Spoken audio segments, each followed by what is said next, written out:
മഴ തിമിർത്ത് പെയ്യല്ലേ. നിങ്ങളുടെ പൂന്തോട്ടത്തിൻ്റെ ഒക്കെ അവസ്ഥ എങ്ങനെയാ? വല്ല പൂക്കളൊക്കെ ഉണ്ടോ? നമ്മുടെ പൂന്തോട്ടത്തിൽ ഇപ്പോൾ കുറച്ച് കുറച്ച് പൂക്കളേ ഉള്ളൂ കേട്ടോ. അന്ന് മൂത്ത ഇലകളും കമ്പുകളൊക്കെ വെട്ടിയിട്ട് റെഡിയാക്കി വെച്ചിരുന്നില്ലേ നമ്മൾ റോസൊക്കെ? ഇപ്പോൾ ഉഷാറായിട്ട് പൂക്കളൊക്കെ ഉണ്ടായി തുടങ്ങിയിട്ടുണ്ട് കേട്ടോ. പിന്നെ നമ്മുടെ വിങ്കയും നിറയെ പൂവിട്ട് തുടങ്ങിയിട്ടുണ്ട്. പിന്നെ നമ്മുടെ ഈ മഞ്ഞ പിന്നെ ഡാൻസിങ് ഗേളാണിത്, ഓർക്കിഡ്. അത് ഇടയ്ക്കിടയ്ക്ക് പൂവിടാറുണ്ട്. ഇപ്പം മഴ പെയ്തപ്പം ഒന്നും കൂടി ഉഷാറായി വന്നിട്ടുണ്ട് കേട്ടോ. പിന്നെ ചെമ്പരത്തിയൊക്കെ പൂവിട്ട് തുടങ്ങിനോ. പൂവിനേക്കാൾ കൂടുതൽ ചിത്രശലഭത്തിൻ്റെ പുഴുക്കളാട്ടോ ചെമ്പരത്തിയിൽ. എല്ലാ ഇലകളും ചുരുട്ടി ചുരുട്ടി വെച്ചിട്ടുണ്ട്.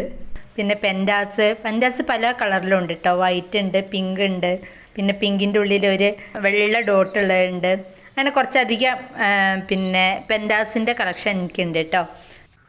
ഇവളെ ഞാൻ ഇടയ്ക്കിടയ്ക്ക് കാണിക്കുന്നതാണല്ലോ അല്ലേ. നമ്മുടെ തമോ താമരയാണ്. ഇപ്പം നന്നായി വിരിഞ്ഞിട്ടുണ്ട്. മുട്ടുകളും ഇപ്പോൾ കുറേ ഉണ്ടായിട്ടുണ്ട് കേട്ടോ. പക്ഷേ ഇവർ എപ്പോഴും ഇതേമാതിരി ചാഞ്ഞ് വീണ് പോവും. അതാണ് ഇവരെ പരിപാടി. ഒരിത്തിരി കനം കൂടിയ ഇങ്ങനെ ഇങ്ങനെ എന്തിലെങ്കിലും ഞാൻ കെട്ടി വെക്കുകയോ ഇങ്ങനെ ആക്കുകയൊക്കെ ചെയ്യാറ് കേട്ടോ. പിന്നെ നമ്മുടെ വാടാമല്ലിയൊക്കെ ഉണ്ടായി വരുന്നുണ്ട്. പിന്നെ തെച്ചിപ്പൂവിൽ നിറയെ പൂവ് പിടിച്ചിട്ടുണ്ട് കേട്ടോ. ഈ ഗ്രൗണ്ട് ഓർക്കിഡൊക്കെ ഞാൻ ഈ സിറ്റ് ഔട്ടിൻ്റെ സൈഡിലാട്ടോ സെറ്റ് ചെയ്തത്. അപ്പം അധികം മഴ കൊള്ളില്ല, അതുകൊണ്ട് അവർ ഉഷാറായിട്ട് നിൽക്കുന്നുണ്ട്. പിന്നെ ആന്തൂറിയും ഉഷാറായി തന്നെ വളർന്നു വരുന്നുണ്ട് കേട്ടോ.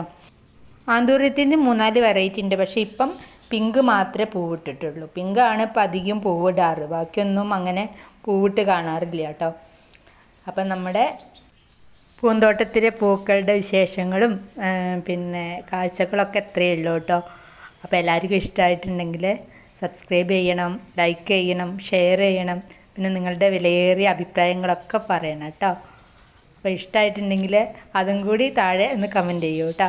ബായ്.